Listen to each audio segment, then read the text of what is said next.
Last night, I guest bartended at this local bar that I'm a regular at. I bartended their employee holiday party. The owner asked me if I'd be interested in bartending it, and I said, heck yeah, because I knew I'd make a lot of money. I got there at 5:30, and the party started at 6:30, and it ended at 9:30. So it was only a 3-hour party, and I left at 10:30. So this money is how much I got tipped. There's 100, 20, 40, 60, 82, 20, 40, 60, 83, 20, 40, 60, 84, 20, 40, 50, 60, 70, 80, 85, 90, 95, 500, 1, 2, 3, 4, 5, 6, 7, 8, 9, 10, 11, 12, 13, 14, 15, 16, 17, 18, 19, 20, 21, 22, 23, 24, 25, 26, 27, 28, 29, 30, 31, 32, 33. That's $533 that I made in 5 hours. That's over $100 an hour. I am so grateful for this opportunity. My sales were $1,200. I think the funniest part of this whole thing is that one of the other owners that I've never formally met, I've seen him in passing, but he doesn't know who I am or anything. He, like 2 different times, didn't think that I knew how to make things. One of them was a liquid marijuana, and the other one was a margarita. He was like, do you know how to make that? I'm like, yes, I got you. Ringing stuff in was the part that made me slow, because you know how buttons aren't always in the places that they're supposed to be or where you think they would be.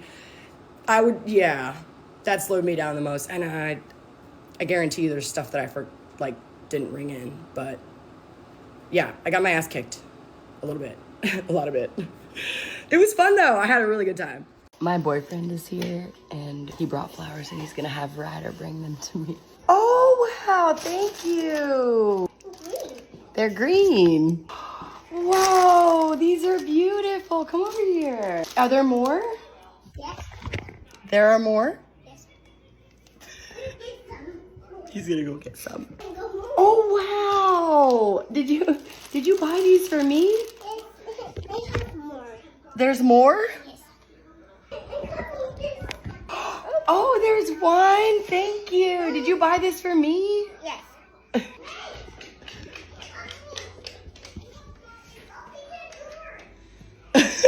Knock on it. Knock on it. What? What is that? Yours. Mine? What is it? Yours. That's mine? Did you get this for me? Yes. It's heavy. It's a heater.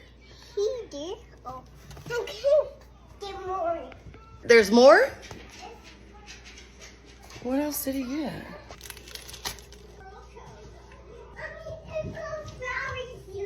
They're beautiful. Open that. Yes, we're gonna open it. And coming. And Mima is coming for your birthday. I cannot wait till these bloom. They're gonna be so beautiful. If you want to become a bartender and you're serious about it, I'm gonna tell you how to do it. First of all, don't go to bartending school. Most places will not hire a bartender that has no experience. So how are you supposed to get experience if no one will hire you? Go to a corporate restaurant and apply to be a server. Get good at that. You gotta be one of their top servers. Ask to be trained behind the bar and keep on asking them. I took the initiative and I learned what was in a margarita, a Long Island, a Royal Flush, like all the popular drinks. I would ask the bartenders questions when I would be standing at the well waiting for my drinks. I'd be like, how did you know how to make that? What did you put in that? What was that? They would tell me. They acted annoyed, but I didn't care. I wanted to know. And then one day a bartender called out last minute and they tried calling other bartenders and nobody was picking up. They looked at their roster of servers that they had and I was the top server that was working there at the time. They would give me the best sections and I could handle the most. And they knew that I had been taking the initiative to learn all the drinks. And they were like, okay, Michelle, it's go time. Get back there. You guys, you sink or swim really fast with that. Ugh, I almost cried. But when I was counting that money at the end of the night, I was like, oh, yes, I want to be a bartender. After that day, I would tell all the bartenders, I'd be like, if you don't want to work and I'm not already scheduled to serve, I will work your shift no matter what. And I would pick up any shift. Last minute, don't care. I would pick it up. Even if I had plans with friends, sorry, I can't, I got to cancel, because I really wanted the experience. So then after about a year of me bartending at that place, I could go anywhere and bartend because I had experience. That's how you do it. Michelle, what's up, girl? Hey, John, how you doing? It's good to see you. Oh, she knows you? Yeah, all the bartenders here know me. They're awesome. Really? Hey, I have a question. Sure, what's up? How many times do you see him come in here with other girls? other girls. I only see him come in with groups of guys. Oh, only guys? Yeah, I really don't see him come in with girls. See? What did I tell you? All right, my bad, I'm sorry. Well played. I see what you did there. You saw that? I mean, technically I didn't lie. You're right. What she should have asked is, how many times do you see him leave with other girls? No, he picks up a different girl in here every time he comes in. But if she would have asked me that, I'd have pleaded the fifth. Because I'm not going to be the one to out him. He tips us like 50% every time. I know. He knows we love him. He definitely knows what he's doing when he tips us. Because, yeah. If you don't have any bartending experience, but you want to make it look like you do, here are a few pointers. So last night I trained this girl, Kinsley, I love you. You did a great job. On the bar for the first time. She just turned 21. She's never bartended before. These are just some things that I noticed, and I let her do her thing, and then afterwards I would be like, okay, this is how I would have done this differently. And I never really thought about it before. So she was making 4 shots. She had the cups like all spaced apart like this. First of all, put the cups together. After you shake your shots, and you put your strainer on there. So this is how she was doing it. How an experienced bartender would hold that would be like this. The reason we hold it like this is because bartenders have to be as efficient as possible and be excellent multitaskers. So you could be pouring this with your hand and then grabbing somebody's card with this hand and being like, okay, open or closed while you're pouring. Or you could be setting up another drink that you're about to make with this other hand. And she was stopping in between each shot. An experienced bartender is going to not stop in between and just pour. And if you get to the end, say you poured too much of these in here, and you get to the end and it's short, you have a decision to make right there. Did you just over pour these and so that there wasn't enough left over here? So do you just add a little bit from each one over to there? It depends on how short it is and how full these ones are and what you were making. But that's what I would have done, is just evened them out. Or maybe you realize you short poured it by accident because it's straight liquor and these look like at the level they're supposed to be. So that's when you would just go grab some more liquor, pour it in there and fix it. I don't want to say the girl's name on here, but if you came into Uncle Jesse's this past Saturday night and you had me refund a house margarita that costed you $30, I'm talking about you. Yes.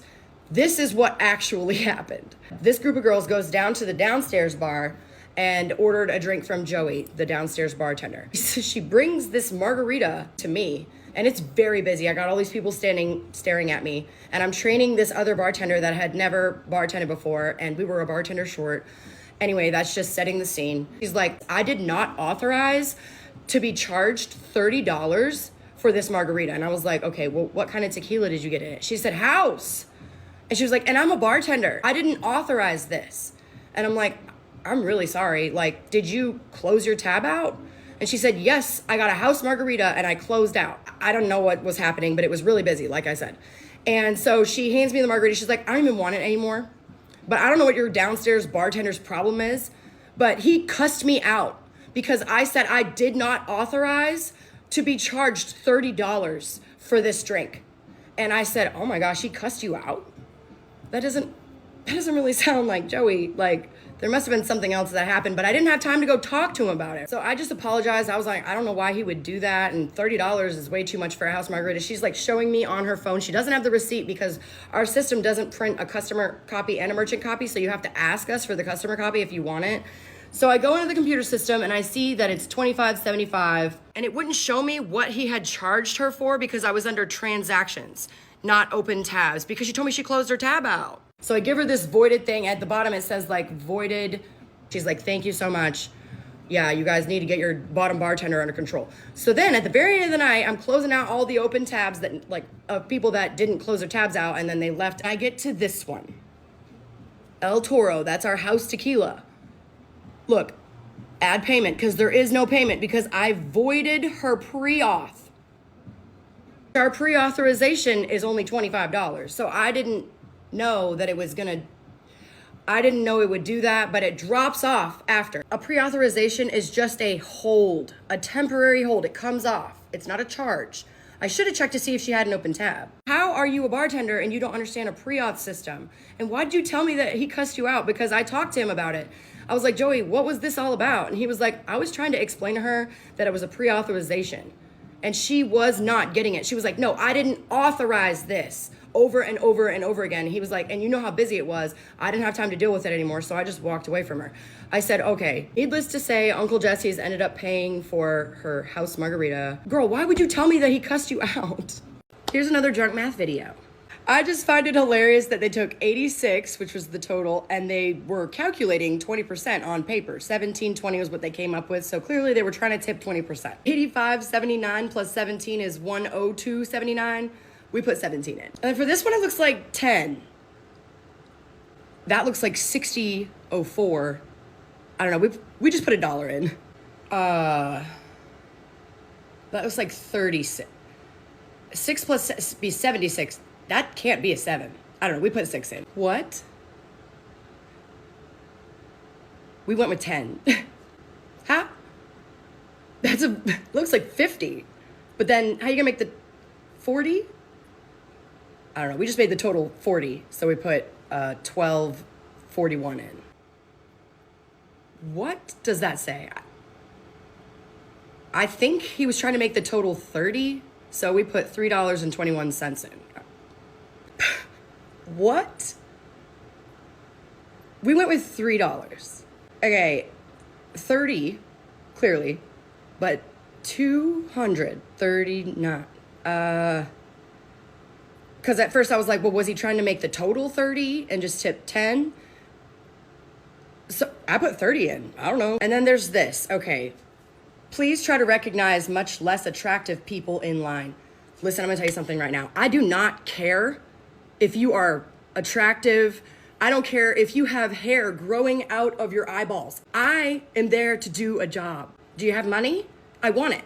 I want to service you, unless you're too drunk. A lot of times, whenever we turn around, we have no idea who was next.